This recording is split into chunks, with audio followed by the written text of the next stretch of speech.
रोशनी दबे पांव विहान के कमरे के अंदर गई। हे भगवान, आज बचा लेना। वादा करती हूँ दोबारा ऐसी हरकत कभी नहीं करूंगी। वो जानती थी कि वो गलत कर रही है और अगर पकड़ी गई तो विहान उसे नहीं छोड़ेगा। कमरे में सिर्फ एक धीमे बल्ब की रोशनी थी। उसने कमरे का दरवाजा बहुत धीरे से बंद किया। विहान हल्का सा हिला। ये देखकर रोशनी की जान गले में अटक गई। उन दोनों की शादी हो चुकी थी। दादी चाहती थी कि रोशनी की जल्दी से विदाई हो जाए, लेकिन विहान ऐसा नहीं चाहता था, क्योंकि रोशनी कम उम्र के साथ साथ बहुत नासमझ भी थी, जो हर समय उसकी सहनशीलता की परीक्षा लेती रहती थी। विहान दूसरी तरफ करवट बदलकर फिर से खर्राटे लेने लगा था। ये देखकर रोशनी की जान में जान आई। वो अपने कजिन के कहने पर कमरे के अंदर तो आ गई थी, लेकिन गाड़ी की चाबी ढूंढना उसे दुनिया का सबसे मुश्किल काम लग रहा था। एक तो उसकी नजर भी कमजोर थी और अंधेरे में उसे ठीक से दिखाई भी नहीं दे रहा था। हे भगवान, ये गाड़ी की चाबी कहाँ रखकर सोते हैं? वो चारों तरफ देखने लगी। क्या मैं टॉर्च जला लूं? नहीं नहीं, इससे तो उनकी आंख खुल जाएगी। दादी ने एक बार फिर कहा था कि कमरे में जरा सी भी रोशनी या जरा सी भी हलचल हो तो विहान तुरंत जाग जाता है। उसे दादी की कही हुई बात याद आ गई।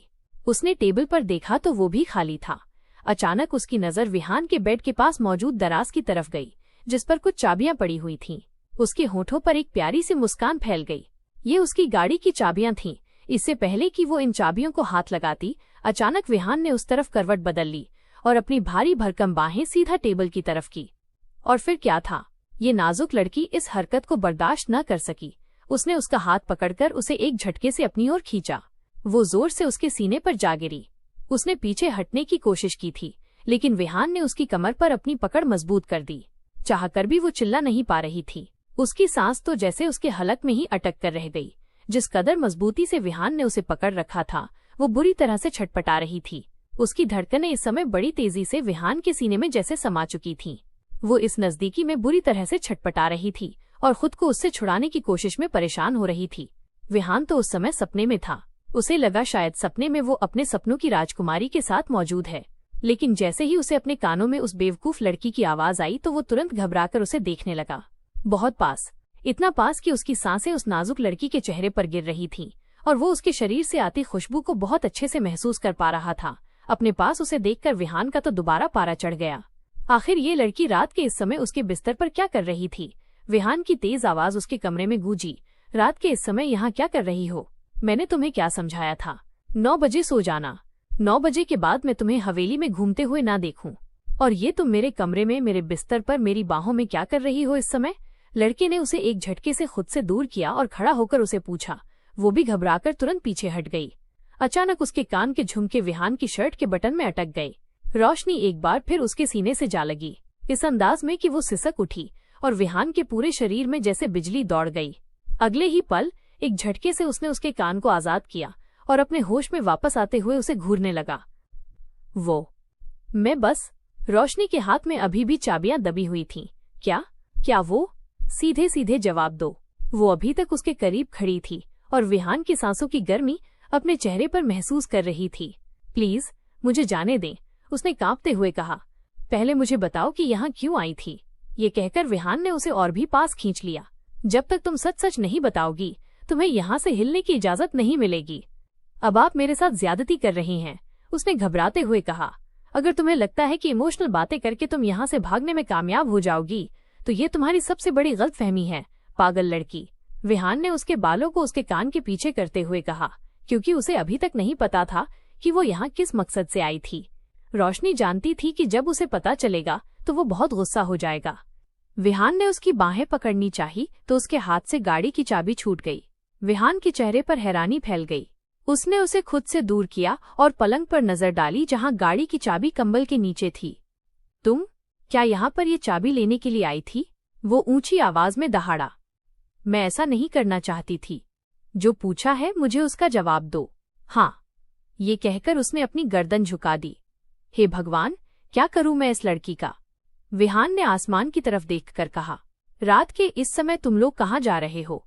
वो जानता था कि वो अकेली नहीं होगी, उसके साथ उसके भाई बहन भी होंगे। हम लोग खाना खाने के लिए जा रहे थे। वो अभी भी मासूमियत से बोल रही थी। और तुम उनके साथ जा रही थी, है ना? हाँ, ऐसा ही है, उसने कांपते हुए जवाब दिया। मिसेस विहान राजपूत, आप जानती हैं कि आपकी ये हरकतें मुझे किस कदर गुस्सा दिलाती हैं। उसने उसके कान में झुककर धीमी लेकिन कठोर आवाज में कहा, अब सारी रात तुम इसी कमरे में खड़ी रहोगी, यही तुम्हारी सजा है, समझी? रोशनी की तो जान ही निकल गई। वो तुरंत बोली, ये कैसी बातें कर रही हैं आप? मैं यहाँ कैसे खड़ी रह सकती हूँ? मेरी नाजुक टांगें तो थक जाएंगी। मैं इतनी कमजोर हूँ, देखिए ना। प्लीज मुझे ये सजा मत दे। विहान ने उसे घूर कर देखा, फिर उसकी आंखों में एक शरारत भरी चमक आई। अच्छा, अगर खड़ी नहीं रह सकती तो मैं तुम्हें अपने बेड पर लिटा भी सकता हूँ, और लिटाने के बाद जो कुछ करूँगा, अगर तुम वो सब कुछ बर्दाश्त कर लो तो मुझे कोई प्रॉब्लम नहीं है। तुम सारी रात यहाँ पर मेरे बिस्तर पर लेटकर भी बिता सकती हो। यह सुनकर रोशनी ने नाक सिकोड़ी।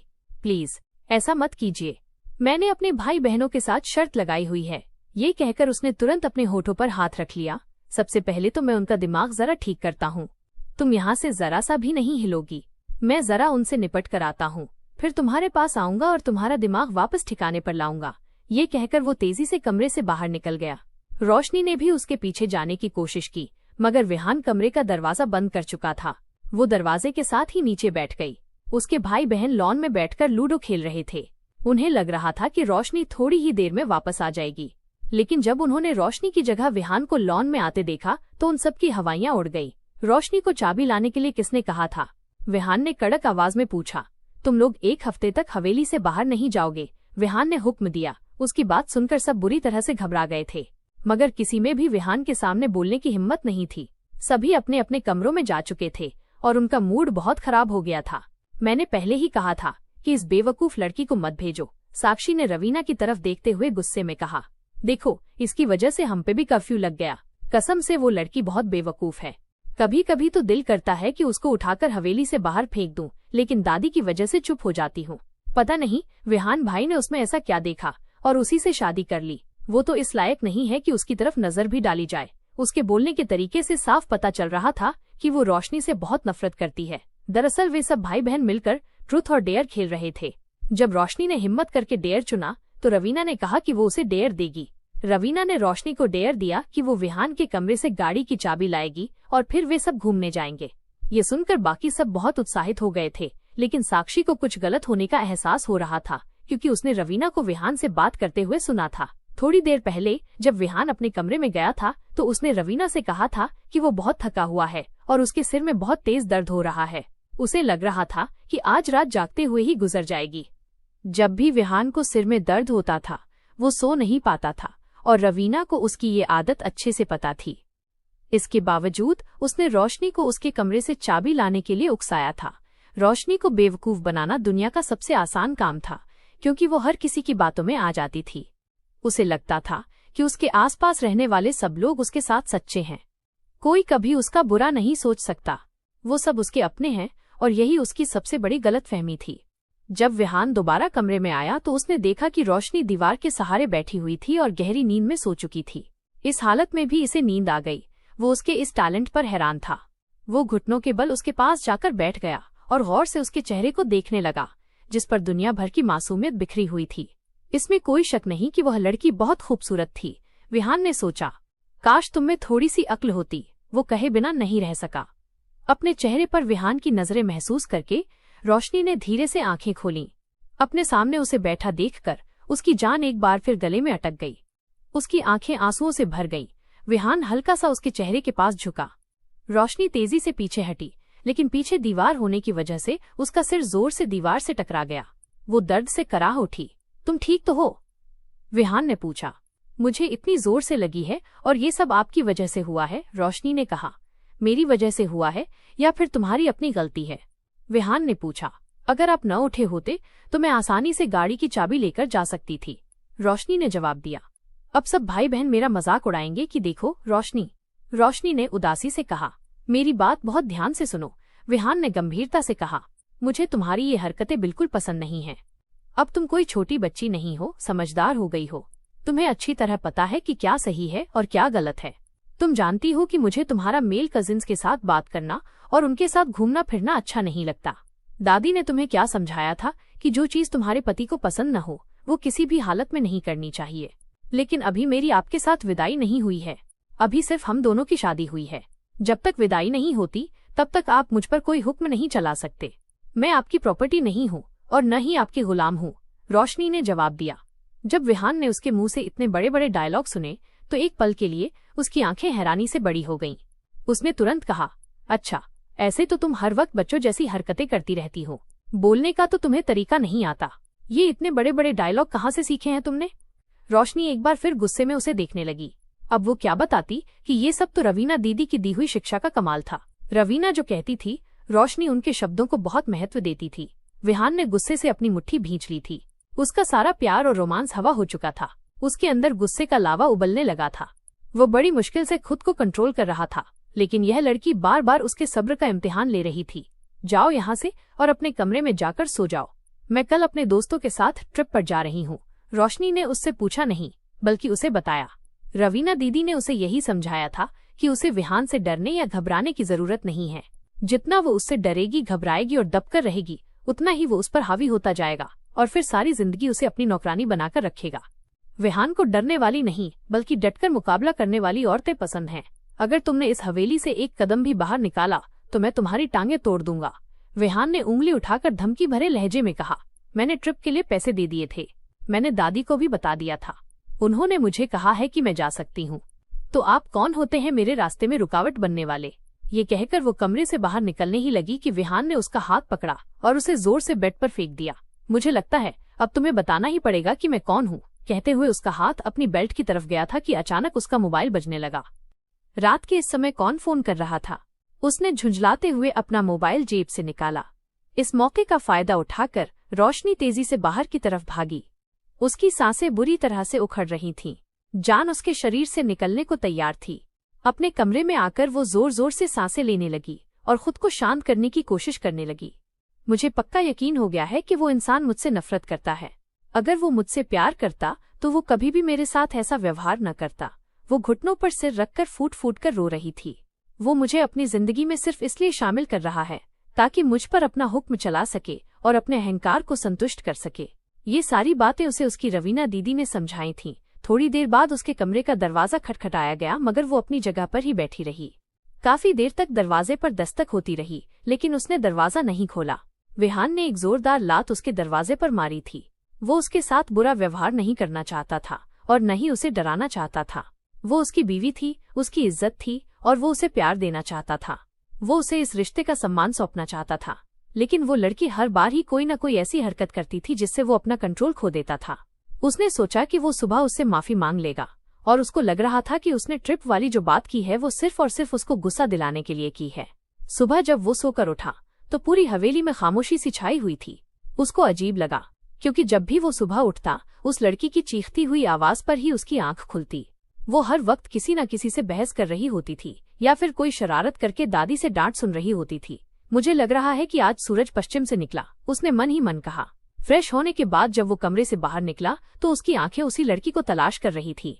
अरे विहान, देखो मैं आलू के पराठे बना रही हूँ, वो भी तुम्हारे फेवरेट। वाह, अच्छा है, मेरे लिए 2 बनाना। रवीना की बात सुनकर विहान ने मुस्कुराते हुए कहा।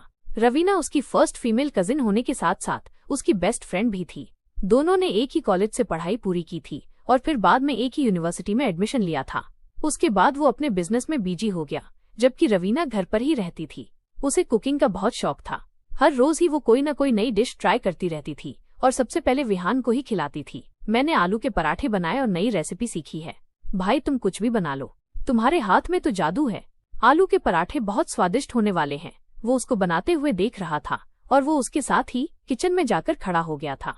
बाकी सब लोग कहाँ पर हैं? सब लोग नाश्ता करके अपने कमरे में चले गए। जो वो पूछना चाह रहा था रवीना बहुत अच्छे तरीके से जानती थी। वैसे सच कहूँ तो मुझे बहुत हैरानी हो रही है। किस बात पर यार? रोशनी को ट्रिप पर जाने की इजाजत तो दे दी है। वैसे मुझे यकीन नहीं था कि तुम उसे 2 दिन तक वहाँ पर रुकने की परमिशन दोगे। क्या मतलब है तुम्हारा? तुम्हें किसने कहा कि मैंने उसको परमिशन दे दी? वो बुरी तरह से झुंझला गया। वो आज सुबह ही निकली है और अपने कॉलेज की बस में यहाँ से रवाना हुई है।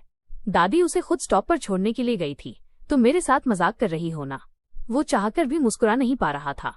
और अगर ये कोई मजाक है तो बहुत ही गंदा मजाक है। पर तुम्हें पता है कि मुझे ये सब कुछ पसंद नहीं। मैं तुमसे मजाक क्यों करूंगी यार? मैं सच कह रही हूँ। क्या तुमने उसे परमिशन नहीं दी? अब की बार वो अनजान बन गई थी। उसकी बात का जवाब दिए बगैर वो गुस्से से किचन से बाहर निकला। अब उसके पैर दादी के कमरे की तरफ बढ़ रहे थे। रवीना के होठों पर शातिरना मुस्कुराहट फैल गई थी और वो अपनी बेहुदा आवाज में कोई गाना गुनगुनाने लगी और दोबारा से पराठे बनाने लग गई। जानती थी कि अभी थोड़ी ही देर में हवेली में हंगामा शुरू हो जाएगा। वो इजाजत लिए बगैर ही कमरे में दाखिल हुआ। दादी के साथ साथ दादाजी भी बैठे हुए थे और किसी इम्पोर्टेंट मामले पर बहस हो रही थी। आओ आओ, मैं तुम्हारा ही इंतजार कर रहा था। तुमसे एक बहुत जरूरी बात करनी है। दादाजी उसको देखकर मुस्कुराते हुए बोले, मुझे भी आपसे एक बहुत ही जरूरी बात करनी है। बोलो, पहले तुम बात कर लो। नहीं, आप कहो। दादाजी के कहने पर उसने पहले खुद बात कि दादी, आपने उसे ट्रिप पर जाने की इजाजत क्यों दी? किसको इजाजत दे दी मैंने? वो हैरानी से उसके चेहरे की तरफ देखने लगी। मैं रोशनी की बात कर रहा हूँ। आपने उसे ट्रिप पर जाने की इजाजत क्यों दी, जब मैंने कहा था कि वो हवेली से एक कदम भी बाहर नहीं निकालेगी? क्या आप उसकी हरकतों से वाकिफ नहीं हैं? आपने उसे 2 रातों के लिए ट्रिप पर भेज दिया। क्या आप वहाँ के भी हालात नहीं जानती? और आजकल तो रोड स्लाइडिंग भी हो रही है। हे भगवान, उसके सिर में एक बार फिर से दर्द होने लगा था। एक बात का तो उसे यकीन हो गया था कि उसके सिर में जो दर्द रहता है वो रोशनी की ही फजूल की हरकतों की वजह से रहता है। मैंने तो किसी को कोई इजाजत नहीं दी। उसने तो मुझसे आकर इस बारे में बात भी नहीं की। तो फिर वो किससे पूछकर ट्रिप पर गई है? अभी थोड़ी ही देर पहले नाज़िर रवीना ने मुझे बताया। हे भगवान, मैं उस लड़की का क्या करूं? जब भी उसे कोई बात समझाती हूं, ये हमेशा उसका उल्टा करती है। महेंद्र, मैंने तुम्हें कहा भी था कि उस पर सख्ती करो, उसे डांटो ताकि उसका दिमाग ठिकाने पर आए। मगर तुम हो कि हमेशा उसके सामने ढाल बनकर खड़े हो जाते हो। न उसे खुद कुछ कहते हो और न ही हमें कुछ कहने की इजाजत देते हो। उन्होंने अपने बेटे को डांटा। वो भी काफी ज्यादा परेशान हो गए थे। अभी और इसी वक्त उसको कॉल करो। वो अपना मोबाइल लेकर नहीं गई है। रवीना ने उसके सिर पर एक और बम फोड़ा। तुम्हें कैसे पता? मैं उसके कमरे में गई थी। उसका मोबाइल उसके बेड पर पड़ा हुआ था। तुमने तो कहा था कि दादी उसे स्टॉप पर छोड़ने के लिए गई हैं। उसने तो मुझे यही बताया था। ये कहकर रवीना ने कंधे उचका दिए। क्या तुम हमें नहीं बता सकती थी? मुझे क्या पता वो झूठ बोल रही है। ये कहकर वो तेजी से कमरे से बाहर निकल गई। आज इसको मेरे हाथों से कोई भी नहीं बचा सकता। आज मैं इसका वो हाल करूंगा कि सारी दुनिया याद रखेगी। वो कहकर कमरे से बाहर निकल गया और प्रिंसिपल साहब का नंबर डायल किया। उनसे बात करने के बाद वो काफी हद तक रिलैक्स हो गया था और टाइम का हिसाब लगा रहा था। तकरीबन 3 घंटों में वो उस तक पहुंच सकता था। वो बस में अपने दोस्तों के साथ गाना गा रही थी और खुलकर झूम रही थी। उसे लग रहा था कि उसे जिंदगी की कोई बहुत बड़ी खुशी मिल गई है। उसकी खुशी थी कि कम होने का नाम ही नहीं ले रही थी। जिंदगी कितनी खूबसूरत है, उसने अपने दोस्त के कानों में चीखते हुए कहा। यहाँ घरवालों से बहुत दूर कोई भी उस पर पाबंदी लगाने वाला नहीं था और न ही कोई उसको परेशान करने वाला था, न ही यहाँ पर कोई झिड़कने वाला था। रवीना दीदी बिल्कुल ठीक कहती हैं। मुझे उनकी बातों को दिल पर लेने की जरूरत नहीं है, न ही मुझे उनका हुक्म मानने की कोई जरूरत है। ये मेरी जिंदगी है और मेरी मर्जी कि मैं जिस तरह चाहूं अपनी जिंदगी जी सकती हूँ। बस एक झटके से रुक गई थी। क्या हुआ?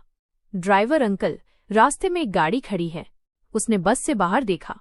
सामने खड़ी कार को देखकर उसे अपने जिस्म से जान निकलती हुई महसूस हुई। ये कौन है? उसकी सहेली ने उससे पूछा। ये मेरा कजिन, उसने कांपते हुए लहजे में जवाब दिया। ये यहाँ पर क्या कर रहा है? कहीं ऐसा तो नहीं कि ये तुम्हें लेने के लिए आया हो? वाओ, ये तो फिल्मी सीन हो जाएगा, उसके दोस्त ने मुस्कुराते हुए कहा। प्रिंसिपल साहब ने कहा है कि रोशनी को बस से नीचे उतार दिया जाए। वो हमारे साथ आगे नहीं जा रही हैं। मैडम ने उसे एक बार नीचे उतरने का इशारा किया। वो लड़खड़ाते कदमों से बस से नीचे उतरी और वो बस के करीब ही खड़ा था। उसका हाथ एक झटके से पकड़ा और उसे खींचता हुआ अपनी गाड़ी की तरफ लेकर गया। फ्रंट दरवाजा खोलकर उसने उसे जोर से सीट पर धक्का दिया। उसकी आंखें आंसुओं से भीग गईं और उसका वजूद भी कांपने लगा। विहान ने फिलहाल उससे कोई सवाल नहीं किया। हम कहाँ जा रहे हैं? वो फुल स्पीड में गाड़ी चला रहा था। रोशनी को उसके गुस्से का अंदाजा हो गया था, इसी वजह से वो बहुत ज्यादा डर गई थी। मैं आपसे पूछ रही हूँ कि हम कहाँ पर जा रहे हैं? मुझे तुम्हारी आवाज सुनाई नहीं देनी चाहिए। अब अगर मुझे तुम्हारी आवाज सुनाई दी ना तो मैं तुम्हारा गला यहीं पर दबा दूंगा, वो गला फाड़कर चिल्लाया। उनका अपना एक फार्म हाउस था। वो उसे वहां पर लेकर गया था। उसे कमरे में ले जाकर विहान ने उसे जोर से बेड पर धक्का दिया। तुम कब से इतनी बड़ी हो गई कि अपनी जिंदगी के फैसले खुद करने लगी? ना तो तुमने दादी को बताना जरूरी समझा, ना ही तुमने मुझे बताना जरूरी समझा। मैंने आपको रात को बताया था कि मैं ट्रिप पर जा रही हूँ। तुम्हें मुझे बताना नहीं चाहिए था, बल्कि मुझसे पहले परमिशन लेनी चाहिए थी। आप कौन सा मुझसे परमिशन लेते हैं? आपने पहले कभी मुझे इजाजत दी है जो अब मुझे इजाजत देते? आपने मुझे वहां पर कैद करके रखा हुआ है। जिंदगी मुश्किल बना दी है आपने मेरी। नफरत करती हूं मैं आपसे। मेरा बस चले तो आपसे डाइवोर्स ले लूं। इससे पहले कि वो आगे कुछ कहती, विहान ने उसे गाल पर खींचकर एक थप्पड़ दे मारा। वो हैरानी से विहान के चेहरे को देखने लगी। आज तो तुमने ये लफ्ज अपने मुंह से निकाला है। दोबारा कभी ये लफ्ज निकाला तो मुझसे बुरा कोई भी नहीं होगा। तुम्हारा वो हाल करूंगा कि तुम जिंदगी भर नहीं भूलोगी। उसकी सारी बहादुरी हवा हो गई थी। वो अब सहमी नजरों से विहान के चेहरे की तरफ देख रही थी। वो खुद भी उसके करीब ही बेड पर बैठ गया। उसने रोशनी के कंधे पर हाथ रखना चाहा तो वो तेजी से पीछे की तरफ खिसकी। उसने फौरन से अपना चेहरा हाथों में छुपाया। उसको लगा था कि विहान उसे दोबारा से मारने वाला है। ये देखकर विहान ने अपने होंठ खींच लिए थे। तुमने दादी को इन्फॉर्म क्यों नहीं किया? रवीना दीदी ने कहा था वो दादी को बता देंगी। उन्होंने मुझे कहा था वो उनसे पहले ही परमिशन ले चुकी हैं और जिस दिन मैं जाऊंगी तब वो सुबह उनसे बात कर लेंगी। मैं उनके कमरे में जाने लगी थी मगर उन्होंने मुझे रोक दिया था।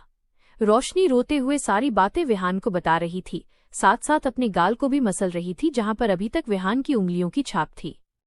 विहान को लगा था शायद वो अपनी गलती मानकर सॉरी कह दे तो उसके दिल में भी कोई नरमी आ जाए और फिर वो खुद उसे कहीं आसपास घुमाने ले जाएगा और फिर घर भी वापस ले जाएगा। मगर उसके मुंह से ये सुनकर उसे गुस्सा आ गया था। उसे लग रहा था जैसे ये एक बार फिर अपनी गलती छुपाने के लिए रवीना पर इल्जाम लगा रही है। बस करो, भगवान की कसम बस करो। और कितने झूठ बोलोगी? जब भी मैं तुम्हें कुछ कहता हूं तुम उठकर उस बेचारी रवीना पर इल्जाम लगा देती हो। मैं इल्जाम नहीं लगा रही हूं, मैं सच कह रही हूं, उसने कांपते हुए लहजे में जवाब दिया। ना तो पहले कभी आपने मेरी बात पर भरोसा किया, ना ही अब करेंगे। रवीना दीदी ठीक ही कहती हैं, आप बहुत ही खुदगर्ज इंसान हैं जिनको अपने अलावा और कोई इंसान नजर ही नहीं आता। आपको लगता है कि सिर्फ आप ही हैं, बाकी सब लोग तो एग्जिस्ट ही नहीं करते, या फिर अगर वो मौजूद हैं तो उनकी हैसियत कीड़े मकोड़ों की तरह है। सच बताऊं तो इतना गुरूर अच्छा नहीं होता। जिस तरह आप कर रहे हैं ना, एक दिन सब आपको छोड़कर चले जाएंगे और फिर आप अकेले रहकर दीवारों पर हुक्म चलाते फिरना। उसकी बात सुनकर विहान को बहुत गुस्सा आ गया था। तुम्हारे मुंह में इतनी लंबी जुबान कहाँ से आ गई है? मैं तुम्हें पहले ही बता चुका हूं कि ज्यादा जुबान चलाने वाली औरतों का घर कभी नहीं बसता। वो तुरंत पलटकर बोली, आपके साथ घर बसाना भी कौन चाहता है? मैंने तो अभी कहा ही था कि मुझे। वो फिर से डाइवोर्स का नाम लेने वाली थी, लेकिन विहान का पहले पड़ा थप्पड़ उसे अब भी याद था। वो अचानक चुप हो गई और बोली, नहीं बसता तो न बसे। आप जैसे पागल और जिद्दी इंसान के साथ अपनी पूरी जिंदगी कौन बर्बाद करना चाहेगा? विहान जितना नरमी से पेश आना चाहता था उतना ही उसका गुस्सा बढ़ता जा रहा था। उसके दोनों हाथ लड़की के गले की तरफ बढ़े, लेकिन अचानक उसने अपने हाथ हवा में ही रोक लिए और गुस्से से बोला, चुप हो जाओ, वरना ऐसा न हो कि आज मैं तुम्हारा गला ही दबा दूं। तुमने मेरी सहनशीलता की सारी हदें पार कर दी हैं। ये कहकर उसने उसे कमरे में बंद कर दिया और बाहर चला गया। लड़की वहीं बिस्तर पर लेटी लेटी रोती रही। रोते हुए वो बड़बड़ा रही थी, पापा, मम्मा, आप मुझे छोड़कर क्यों चले गए? देखिए, आपकी गैरहाजिरी में ये लोग मेरे साथ जानवरों जैसा व्यवहार कर रहे हैं। काश आप मुझे अपने साथ ही ले जाते, कम से कम मुझे ये सब सहना ना पड़ता। रोते रोते कब उसकी आंख लग गई उसे खुद भी पता नहीं चला। उधर विहान ने हवेली में फोन करके सबको बता दिया कि वो उनके फार्म हाउस पर उसके साथ है। दादी ने फोन पर समझाते हुए कहा, बेटा उसे वहां अच्छे से घुमा फिरा दो ताकि उसका घूमने का शौक हमेशा के लिए उतर जाए। विहान ने दादी की बात सुनी और बिना कुछ कहे चुप हो गया। रवीना के तन बदन में आग लग गई थी। वो बेचैनी से बोली, वो लोग वहां अब तक क्या कर रहे हैं? विहान का काम तो पूरा हो गया, उसने उसे ढूंढ लिया, तो फिर वहां रुकने की क्या जरूरत है? उनको कहें कि अब वापस आ जाएं। दादी बिना कुछ कहे उसके चेहरे को देखती रहीं। फिर हल्के से उसके कान के पास झुककर रहस्यमय अंदाज में बोली, ईर्ष्या इंसान को बर्बाद कर देती है। इंसान के पास जो कुछ है उसे उसी में खुश रहना चाहिए। रवीना कांपते हुए बोली, आपका मतलब क्या है? दादी मुस्कुराई और बोली, मेरा मतलब तुम अच्छी तरह समझ गई हो। उन्होंने उसके गाल थपथपाए, फिर सिरहाने टिककर वापस माला जपने लगी। उनकी टेंशन खत्म हो गई थी क्योंकि उनकी पोती उनके जिम्मेदार पोते के साथ थी। लेकिन रवीना अंदर ही अंदर जल रही थी। उसके मन में बार बार ख्याल आ रहे थे, विहान का फार्म हाउस, वहां की सुंदर वादियां और वहां दोनों का साथ। वो रोशनी की खूबसूरती से पहले ही जलती आई थी। अब उसके मन में यही डर था कि कहीं रात के किसी समय विहान का दिल ना मचल जाए और वो दोनों एक दूसरे के और करीब ना आ जाएं। ये सोच सोचकर रवीना को घुटन हो रही थी। उधर विहान ने कहा, उठो, हम बाहर जा रहे हैं। वो बोली, मुझे आपके साथ कहीं नहीं जाना। विहान सख्त लहजे में बोला, तुम फिर से जिद कर रही हो? अगर मुझे गुस्सा आ गया तो? वो पलटकर बोली, तो क्या करेंगे? फिर से मुझ पर हाथ उठाएंगे? विहान ने गहरी सांस ली और कहा, मैंने बाहर एक बहुत प्यारा पारंपरिक शो देखा है। वहां बहुत सी दुकानें भी हैं। तुम्हें पारंपरिक कपड़े पसंद है ना? अगर तुम मेरे साथ चलोगी तो मैं तुम्हें वो सब चीजें दिला दूंगा। और हाँ, मुझे ये भी पता चला है कि तुम्हारी यूनिवर्सिटी की कुछ लड़कियां भी उसी जगह घूम रही हैं। क्या मैं अपनी फ्रेंड्स के साथ बाहर घूम सकती हूँ? हाँ, बिल्कुल, लेकिन मैं भी तुम्हारे आसपास ही रहूंगा। मैं तुम्हें अकेला नहीं छोड़ सकता। उसने मुस्कुराते हुए उसके गाल दबाए। पता नहीं कब आप मुझ पर नजर रखना बंद करोगे, कब आपका ये शक खत्म होगा। मैं तुम पर शक नहीं करता। मैं तो कभी भी तुम पर शक कर ही नहीं सकता। तुम मेरी बीवी हो, मेरा भरोसा हो। अगर मैं तुम्हारी फिक्र करता हूँ, तुम्हें डांटता हूँ, तो वो सिर्फ तुम्हारी भलाई के लिए होता है। तुम्हें नहीं पता, जब मैं गुस्से में तुम्हें डांटता हूँ या कभी हाथ उठा बैठता हूँ तो उसके बाद मुझे कितनी तकलीफ होती है। मेरा दिल जैसे टूट जाता है। मैं तो चाहता हूँ कि कभी तुम पर गुस्सा भी ना करूँ, लेकिन तुम मुझे मजबूर कर देती हो। वो चुपचाप सिर झुकाकर उसकी बातें सुन रही थी। उसने धीमे से कहा, अब मुझे आपसे डर लगने लगा है। अब मैं आपसे खुलकर बात भी नहीं कर पाती। आप जितना सख्त बर्ताव करोगे, मैं आपसे उतनी ही दूर होती जाऊंगी। और एक दिन ऐसा आएगा कि हमारे बीच सिर्फ दूरियां रह जाएंगी और कुछ नहीं।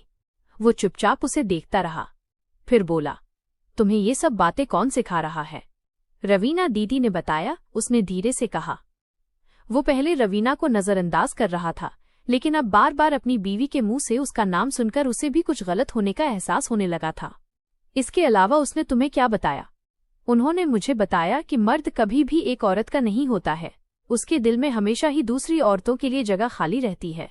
इसलिए मैं जितनी मर्जी कोशिश करूं, जितनी मर्जी ट्राई कर लूं, मैं जितनी मर्जी खूबसूरत क्यों ना बन जाऊं, आप कभी भी मुझसे सच्चा प्यार नहीं करेंगे। तुम आज के बाद उससे कोई बात नहीं करोगी, ना ही कोई पर्सनल बात उसके साथ शेयर करोगी। वो मेरी बेस्ट फ्रेंड है। जो मैंने कहा वो मानो, वरना एंड में सब कुछ तबाह हो जाएगा, बर्बाद हो जाएगा। ये कहकर उसने उस लड़की को अपनी जैकेट पहनाई। वो इस वक्त उसी के कपड़ों में थी। ओवरसाइज की शर्ट के ऊपर उसकी ओवरसाइज जैकेट और सिर पर उसी की टोपी पहने वो इस वक्त टॉम बॉय लग रही थी। उसका हुलिया देखकर वो खुलकर मुस्कुराया और एक मास्क उसकी तरफ बढ़ाया। मैं नहीं चाहता कि मेरी बीवी को मेरे अलावा कोई और देखे। वो जानता था कि यहाँ पर हर तरह के अजीबोगरीब लोग मौजूद हैं और वो अपनी बीवी पर किसी और की नज़र बर्दाश्त भी नहीं कर सकता। उसका हाथ पकड़कर वो फार्म हाउस से बाहर निकला। तकरीबन 15 मिनट की ड्राइव के बाद वो मेन सिटी पहुंच गए। वो अपनी सहेली के साथ वहां पर घूमती रही। इस दौरान वो उस पर नजर रखे हुए था। विहान ने अपना वॉलेट भी रोशनी के हवाले कर दिया, तो उसने वहां से ढेर सारी चीजें खरीद लीं। रात के वक्त वो उसे एक एक चीज दिखा रही थी और वो मुस्कुराते हुए हर चीज की तारीफ कर रहा था। थोड़ी ही देर में वो वहीं बेड पर सो गई, मगर विहान तो उसे देखता ही रहा। बार बार उसका मन मचल रहा था, दिल गुस्ताखी करने को बेताब हो रहा था। जी चाह रहा था कि बस अब वो इस नाजुक सी लड़की को अपना बना ले, उसके अस्तित्व पर इस तरह अपना अधिकार जमा लूं कि नाजुक सी जान उसका चेहरा उसके सीने में छुपाकर सिर्फ प्यार से उसका नाम लेती रह जाए और वो एक पल के लिए भी उस पर दया ना दिखाए। उसके सो जाने के बाद वो उसके पास गया और उस गाल को सहलाने लगा जिस पर उसने हाथ उठाया था।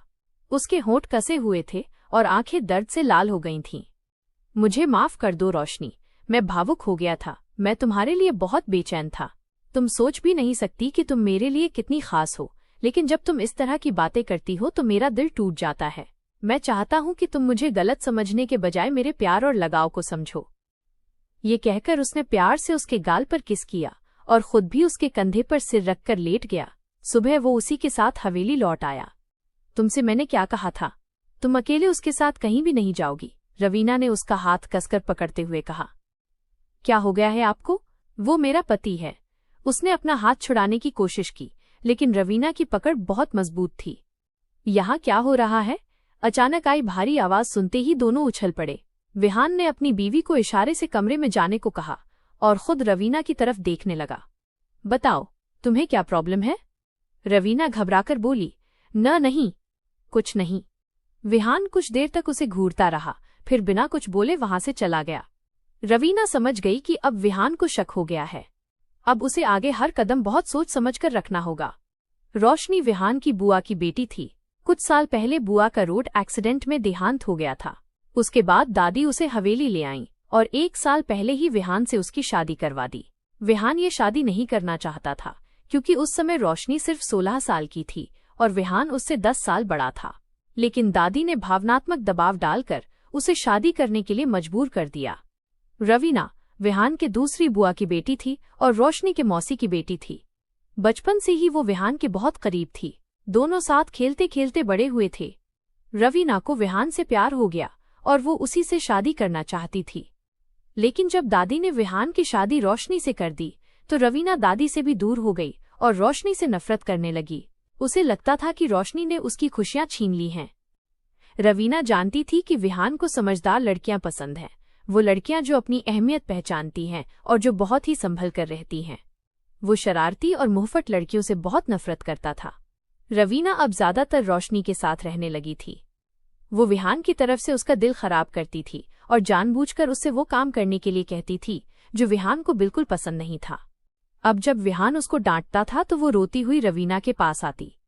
रवीना उसे हमेशा यही बात कहती थी कि वो तुमसे प्यार नहीं करता, उसने ये शादी सिर्फ और सिर्फ दादी के कहने पर की है। बेहतर यही है कि तुम उससे जल्द से जल्द छुटकारा ले लो। तुम उससे डाइवोर्स क्यों नहीं मांग लेती? जब रोशनी ने पहली बार डाइवोर्स का नाम सुना था तो उसका दिल बुरी तरह से कांपने लगा था। बेशक वो एक बेवकूफ थी, उसमें अक्ल नहीं थी, लेकिन वो जानती थी कि रवीना दीदी ने कितनी बड़ी बात कही है। एक रात जब उसने तलाक की बात की तो जवाब में उसे एक थप्पड़ मिला। उसे लगता था कि रवीना दीदी उसके साथ ईमानदार हैं और वो जो कुछ भी कहती हैं उसकी भलाई के लिए ही कहती हैं। वो रवीना की हर बात आंखें बंद करके मान लेती थी और रवीना भी इस बात से खुश थी कि ये भोली लड़की पूरी तरह से उसके जाल में फंस चुकी है। जब विहान ने अपनी दादी से रोशनी की विदाई की बात की तो वे हैरान रह गईं। तुमने तो कहा था। हाँ, मैंने पहले ये बात कही थी, लेकिन अब नहीं। मुझे लगता है कि उसे अपने साथ रखना ही सही रहेगा। दादी ने अपना चेहरा झुका लिया था। वो धीरे से मुस्कुरा दी थी। आप गलत समझ रही हैं। आपको लग रहा है कि मैं ये सब कल के दिन के लिए कर रहा हूँ, लेकिन हमारे बीच ऐसा कुछ भी नहीं हुआ। मैं उसकी बहुत इज्जत करता हूँ। तो मुझे सफाई क्यों दे रहे हो? दादी शरारती अंदाज में मुस्कुराते हुए बोली तो वो वहां से उठकर चला गया। दादी अपने पोते पर बहुत भरोसा करती थीं। वे जानती थीं कि उनका पोता कोई भी ऐसा काम नहीं करेगा जिससे उनकी इज्जत पर कोई दाग लगे। जब उन्होंने रोशनी से विदाई की बात की तो उसने आसमान सिर पर उठा लिया। अभी तक तो मेरी पढ़ाई भी पूरी नहीं हुई। अभी तो मैं पूरे 18 साल की भी नहीं हुई हूँ और आप मेरी शादी उस जल्लाद के साथ करवा रहे हैं। अपने लिए जल्लाद शब्द सुनकर वो दांत पीस कर रह गया था। तुम्हारी सारी अकड़ तो मैं बाद में ही अच्छे से निकालूंगा, मुझे बस तुम थोड़ा सा समय दो। और इस तरह उसकी विदाई हो गई। लेकिन शादी की पहली रात विहान ने उसे कुछ भी नहीं कहा। वो अभी भी दुल्हन बनी बैठी रोए जा रही थी। विहान तो उसे दुल्हन के रूप में देखकर जैसे उसका दीवाना हो गया था। उसका दिल बार बार मचल रहा था, मगर नहीं, वो उस लड़की पर एकदम से जबरदस्ती नहीं करना चाहता था। जैसे ही वो बिस्तर पर आकर बैठा, वो रोते हुए पीछे हट गई। वो कहने लगी, खबरदार, अगर आपने मेरे साथ कुछ भी करने की कोशिश की तो मुझसे बुरा कोई नहीं होगा। आप जितने जल्लाद खड़ूस पागल हैं, मुझे पता है आप मेरी जो हालत करेंगे मुझे तो अस्पताल पहुंचा देंगे। इसीलिए शादी की थी ना, ताकि आप मेरे साथ गंदी गंदी हरकतें कर सकें। विहान की आंखें फटी की फटी रह गईं। एक गहरी सांस ली, फिर कहने लगा, सोचा तो नहीं था, लेकिन तुम्हारे शब्द सुनने के बाद मेरे इरादे बदल रहे हैं। फिलहाल ऐसे ही नोक झोंक में ये रात आगे बढ़ती रही। वो जानता था कि अभी वो इस रिश्ते को निभाने के लिए मानसिक रूप से तैयार नहीं होगी। वो पहले उसे थोड़ा सा समय देना चाहता था। जहां तक विदाई का सवाल था तो वो इसलिए करवाई थी ताकि 1 हफ्ते के बाद जब वो अपने बिजनेस के प्रोजेक्ट के सिलसिले में यहां से जाए तो उसे भी अपने साथ लेकर जाए।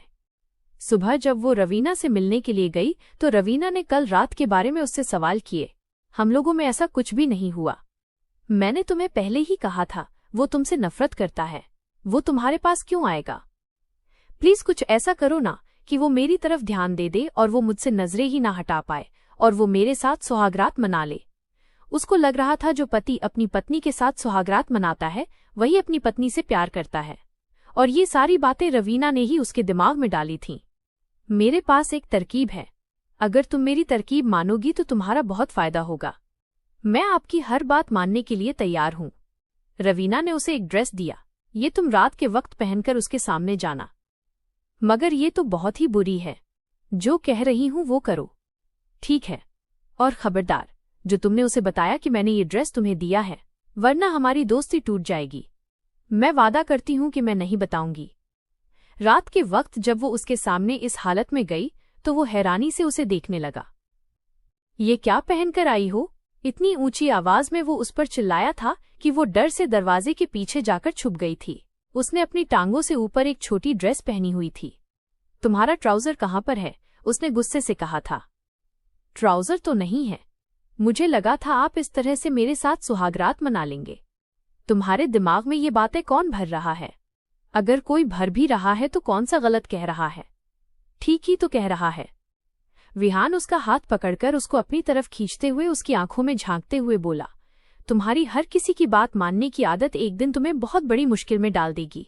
पर अगर तुम्हें सुहागरात मनाने का बहुत शौक है तो ठीक है। ये कहकर उसने उसे जोर से बेड पर धक्का दिया तो उस नाजुक सी लड़की ने डर से अपनी आंखें बंद कर ली। उसके चेहरे पर फैली मासूमियत और डर को देखकर वो 2 कदम पीछे हट गया। उसके दिमाग में एक बात आई। वो गुस्से से उसको कंट्रोल नहीं कर सकता, ना ही उसको अपने अनुसार चलने पर मजबूर कर सकता है। उसने उसका हाथ पकड़कर उसे उठाया। जाओ, जाकर कपड़े बदल कर आओ। मुझे तुमसे बहुत जरूरी बात करनी है। वो तेजी से बाथरूम में घुस गई। जब कपड़े बदलकर बाहर निकली तो एक बड़े से दुपट्टे में खुद को छिपाए हुए थी। वो उस समय बहुत ही प्यारी लग रही थी।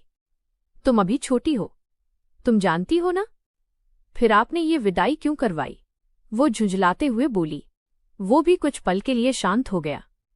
जब तुम 18 साल की हो जाओगी और जिस दिन मुझे अंदाजा हो जाएगा कि तुम समझदार हो और लोगों की बातों पर भरोसा करना छोड़ चुकी हो, उस दिन फिर मुझे तुम्हारे पास आने से कोई भी नहीं रोक पाएगा। उसके कान के पास धीरे से अपनी बात कहते हुए वो प्यार भरे अंदाज में बोला। उसके गाल शर्म से लाल हो गए। अब सो जाओ, काफी रात हो गई है। सुबह वो रवीना के साथ बैठी बातें कर रही थी। रवीना उसे उल्टी सीधी बातें समझा रही थी और कल रात के बारे में उसको डांट भी रही थी कि तुम्हें उससे बदतमीजी करनी चाहिए थी। तुमने उससे प्यार से बात क्यों की?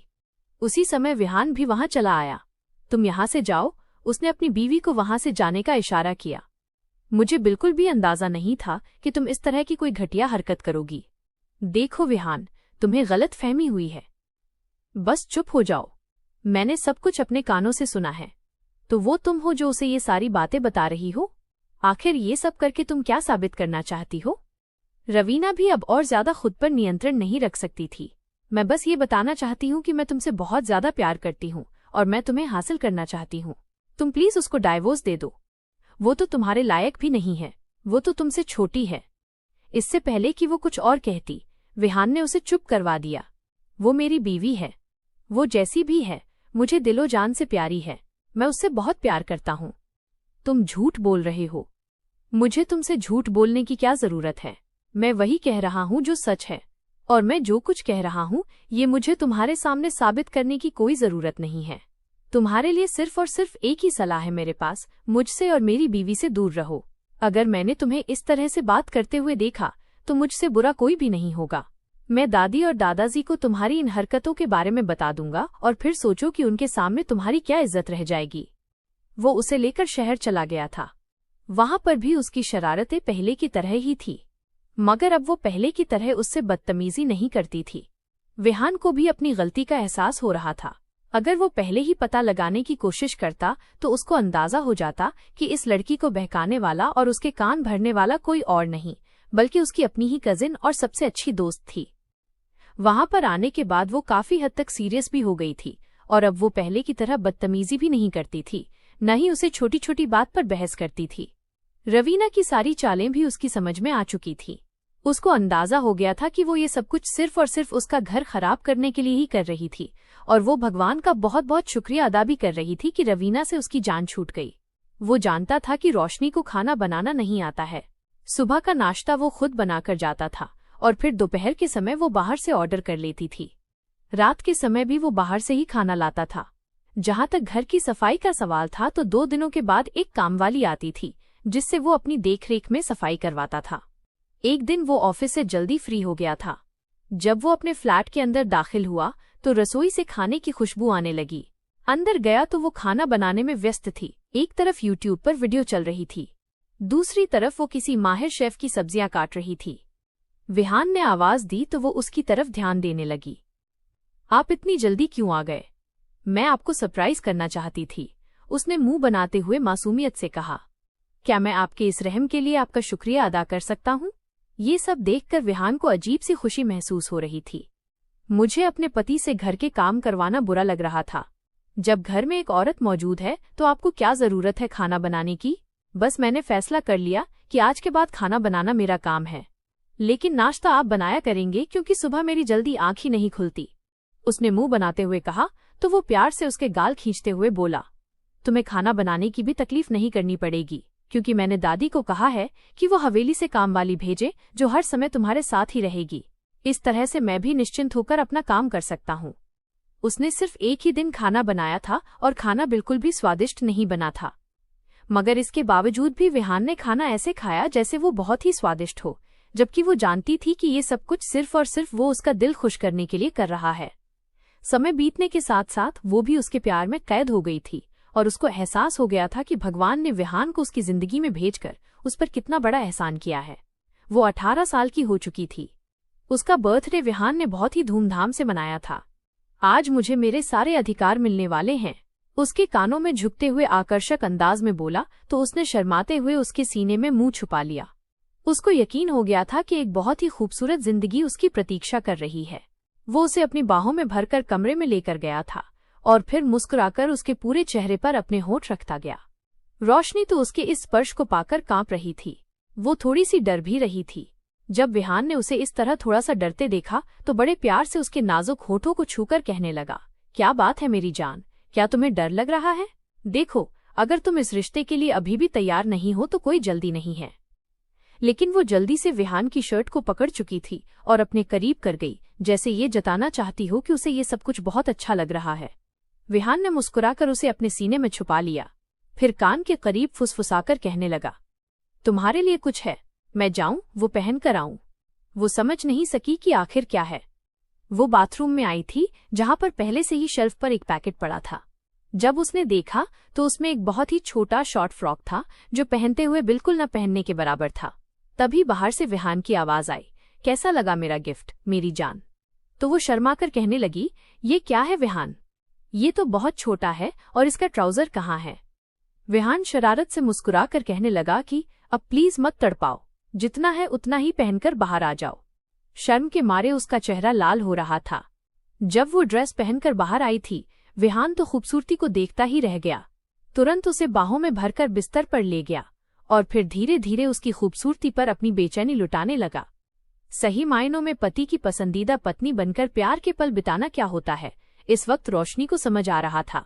इस तरह ही वो ये रात एक दूसरे के नाम कर चुके थे और यकीनन जिंदगी में आगे आने वाले पल उनके इसी तरह खूबसूरत और प्यार से भरे होने वाले थे। विहान और रोशनी के रिश्ते में शुरुआती परेशानियां इसलिए आईं क्योंकि वे एक दूसरे से खुलकर बात नहीं करते थे। रोशनी ने रवीना की बातों पर भरोसा किया और विहान ने रोशनी को समझे बिना ही उस पर गुस्सा किया। जब उन्होंने एक दूसरे से सीधा संवाद करना शुरू किया तभी उनकी समस्याओं का हल निकल सका। किसी भी रिश्ते को मजबूत बनाने के लिए एक दूसरे पर विश्वास करना और खुलकर बातचीत करना कितना जरूरी है। रवीना ने रोशनी और विहान के बीच गलतफहमियां पैदा करने की कोशिश की। अगर विहान और रोशनी ने एक दूसरे पर भरोसा न करके रवीना की बातों को मान लिया होता तो उनका रिश्ता टूट जाता। किसी भी व्यक्ति के बहकावे में आने से पहले हमें अपने प्रियजनों से सीधे बात करके सच्चाई का पता लगाना चाहिए। विहान का गुस्से में आकर रोशनी पर हाथ उठाना या उसे डांटना उनके रिश्ते को खराब कर रहा था। वहीं रोशनी का तलाक की बात करना भी एक जल्दबाजी वाला फैसला था। जब विहान ने धीरज से काम लिया और रोशनी को समझने की कोशिश की तभी उनका रिश्ता बेहतर हो पाया। विहान ने रोशनी को मानसिक और शारीरिक रूप से तैयार होने के लिए समय दिया। उसने उसके साथ जबरदस्ती नहीं की बल्कि उसकी मासूमियत और डर को समझा। प्यार का मतलब सिर्फ शारीरिक संबंध नहीं होता बल्कि एक दूसरे की भावनाओं का सम्मान करना और धैर्य रखना भी होता है। रवीना की ईर्ष्या ने उसे एक अच्छी दोस्त और बहन होने के बजाय एक स्वार्थी इंसान बना दिया।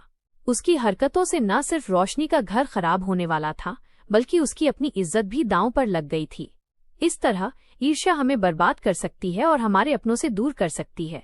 किसी भी रिश्ते में समझदारी, विश्वास और सही संवाद कितना महत्वपूर्ण होता है। दोस्तों, उम्मीद है कि आपको हमारी कहानी पसंद आई होगी। अगर कहानी पसंद आई तो वीडियो को लाइक करें। अगर आप चैनल पर नए हैं तो सब्सक्राइब जरूर करें और हाँ, अगली अपडेट सबसे पहले पाने के लिए नोटिफिकेशन बेल जरूर दबाएं।